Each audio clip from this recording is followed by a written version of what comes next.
ही आत्महत्या नाहीये, हा स्लो मर्डर आहे. आम्ही सामान्य लोक आहोत म्हणून आम्हाला न्याय मिळणार नाही का? मला प्रशासनाला एवढंच विचारायचंय की सामान्य माणसाला न्याय नाहीये का? न्याय सगळ्यांसाठी समान असतो, मग आम्हाला न्याय नाहीये का? असं जर तुम्ही करत राहिला तर माणसाचा न्याय यंत्रणेवरून पण विश्वास उठेल. कोमल लाळगे, अतुल लाळगेची बहीण. माझा भाऊ गेले 2.5 वर्ष श्री साई सेवाभावी संस्था फुरसुंगी पुणे येथे कामाला होता. गेल्या सोमवारी 22 जून रोजी त्याने आत्महत्या केली. आत्महत्या करताना जी सुसाईड नोट लिहिलेली आहे त्या सुसाईड नोट मध्ये त्याने स्पेसिफिकली मेन्शन केलं आहे की माझ्या आत्महत्येस जबाबदार हे बालाजी मुस्कवाड हे आहेत. बालाजी मुस्कवाड यांनी माझ्या भावाला 2.5 वर्ष खूप मानसिक छळ त्याचा केला आहे. बालाजी मुस्कवाड हे त्या संस्थेचे संस्था चालक आहेत आणि ते लातूरचे आहेत. त्यांची एक संस्था नाहीये, त्याचे भरपूर साऱ्या संस्था आहेत आणि ते माजी नगरसेवक पण राहिलेले आहेत लातूरचे. तर त्यांनी खूप मानसिक छळ केलाय माझ्या भावाचा. ऍक्च्युली संस्थेमध्ये 8 कर्मचाऱ्यांची गरज होती, पण तिथे 8 कर्मचारी काम करत नव्हते, फक्त माझा एकटा भाऊ काम करत होता. पूर्ण कामाची जबाबदारी माझ्या एकट्या भावावर होती. माझा भाऊ उच्च शिक्षित असून सुद्धा बालाजी मुस्कवाड हा त्याची पर्सनल कामे त्याच्याकडून करून घेत होता. त्याच्या मुलाची असाइनमेंट सुद्धा माझ्या भावाकडून लिहून घेतलेली आहे त्याने. त्याचे रिलेटिव्हचे डबे पोहोचवणे, त्याच्या कुटुंबाला फिरायला नेणे ही कामे माझ्या भावाला करावी लागत होती. जी संस्थेत मुलं येत होती त्या मुलांची खाण्याची जबाबदारीपासून माझा भाऊ सगळं पाहत होता.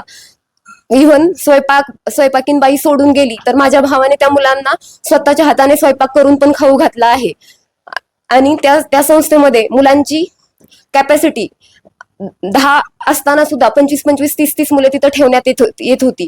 काही मुले तर गायब व्हायची. माझी भाऊ तिथे संस्थेत काम करत नव्हता तेव्हा पण काही मुलं गायब झाली होती. माझ्या भावाला इतकं टॉर्चर केलं जात होतं की तू जॉब सोडला तर संस्थेत जी मुलं तो जॉबला असतानाच्या अगोदर पण गायब झालेले आहेत.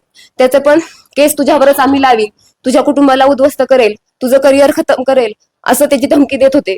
आणि तिथले कर्मचारी बालाजी मुस्कवाड अजिबात कर्मचाऱ्यांशी त्याचं बिहेवियर व्यवस्थित नव्हतं, त्यामुळे तिथे कर्मचारी टिकत नव्हते. माझा भाऊ खूप साधा सरळ आणि प्रामाणिक मुलगा होता, त्यामुळे त्याच्या स्वभावाचा त्याने खूप फायदा घेतला. तो बालाजी मुस्कवाड नेहमी माझ्या भावाला शिवीगाळ करायचा, कोणतंही काम नाही झालं की त्याला टॉर्चर करायचा. माझ्या भावाने किती वेळा कर्मचाऱ्यांची मागणी केली तरी सुद्धा त्यांनी कर्मचारी नेमले नाहीत आणि रजिस्टरवर मात्र जास्त कर्मचारी दाखवत होते. मागील 1 महिन्यापूर्वी संस्थेत असणारा एक राजन नावाचा मुलगा आजारी पडलेला होता.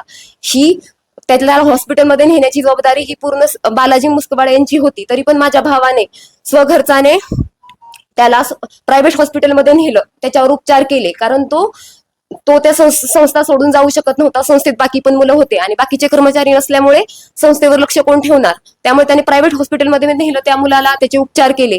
पण एका रात्री त्या मुलाची अत्यंत प्रकृती खालावल्यानंतर त्याने ससून हॉस्पिटलमध्ये त्याला दाखल केलं, तरी पण तो वाचू शकला नाही. बालाजी मुस्कवाड याने त्याचा पण आरोप माझ्या भावावरच केला.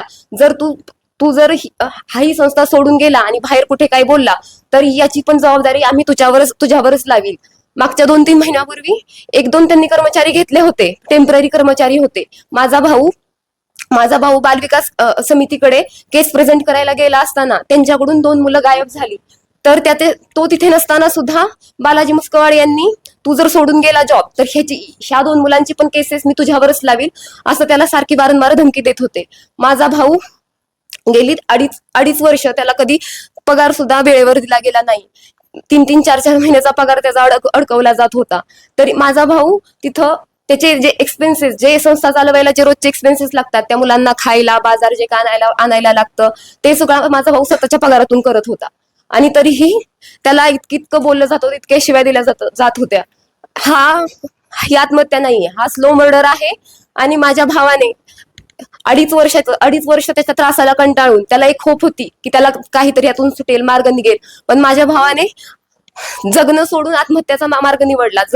आत्महत्या करणं काही इतकं सोपं नसतं, पण माझ्या भावाला आत्महत्या बरी वाटली जगण्यापेक्षा. इतकं त्या बालाजी मुस्कवाड याने त्याला टॉर्चर केलं गेलं आहे.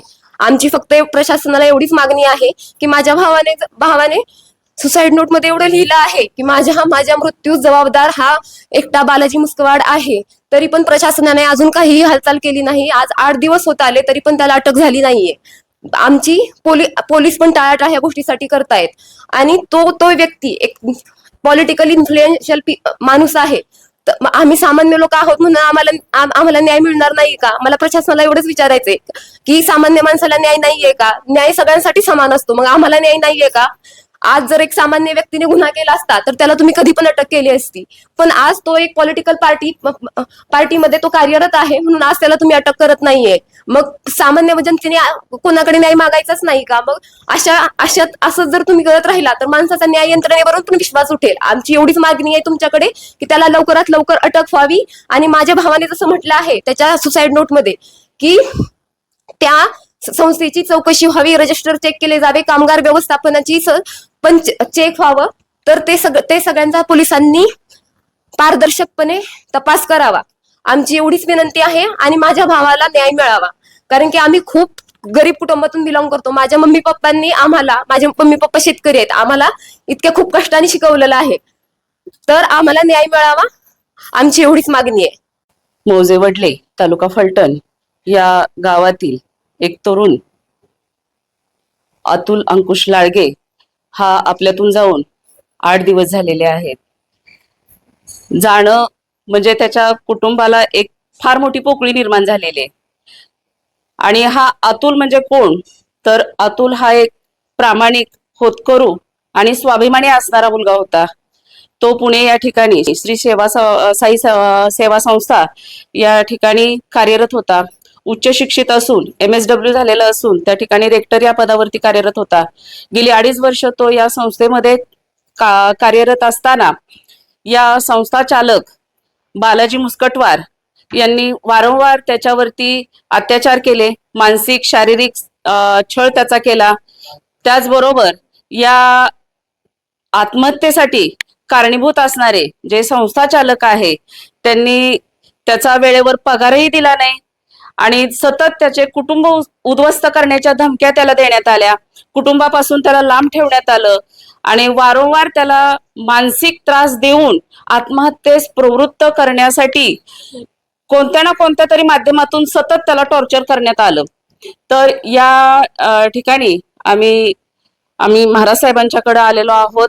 संपूर्ण वडले गावातले ग्रामस्थ, महिला आणि पुरुष आणि तरुण वर्ग या ठिकाणी महाराज साहेबांना आम्ही एक निवेदन द्यायला आलेलो आहोत की या सर्वसामान्य कुटुंबातील एकमेव आधार असणाऱ्या अतुलला न्याय मिळाला पाहिजे. पोलीस प्रशासन जे आहे, फुरसुंगी या ठिकाणी तो राहत होता आणि फुरसुंगी या ठिकाणीच त्याने आत्महत्या केलेली आहे. त्या आत्महत्येला प्रवृत्त करणाऱ्या ज्या ठिकाणी राहत होता त्याच ठिकाणी संस्थेमध्येच त्याने आत्महत्या केलेली आहे. संस्थेचा जो भोंगळ कारभार आहे, हा भोंगळ कारभार त्याला माहीत झाला होता आणि तो त्याने बाहेर सांगू नये, बाहेर त्याची बातमी लीक होऊ नये या उद्देशानं संस्था चालक बालाजी मुस्कटवार यांनी वारंवार त्याच्यावरती दबाव आणण्याचा प्रयत्न केला, त्याचा मानसिक छळ केला, त्याचा शारीरिक छळ सुद्धा केलेला आहे. आणि या मुलाने शेवटी नाईलाजाने मरण स्वीकारलं. म्हणजे जगण्यापेक्षा मरण आपल्याला अतिशय जवळ आहे हे त्याने विचार केला आणि त्याने मरणाला स्वीकारलं. तर या आत्महत्येसाठी प्रवृत्त करणाऱ्या, आत्महत्या करायला भाग पाडणाऱ्या या संस्था चालकावरती गुन्हा दाखल व्हावा, त्याची चौकशी व्हावी, त्याच्या संपूर्ण संस्थेची चौकशी व्हावी अशी आम्ही प्रशासनाला विनंती करतो. सर्वसामान्य कुटुंबातील लोकांना जर न्याय मिळत नसेल तर आम्ही न्याय मागायचा कुठं?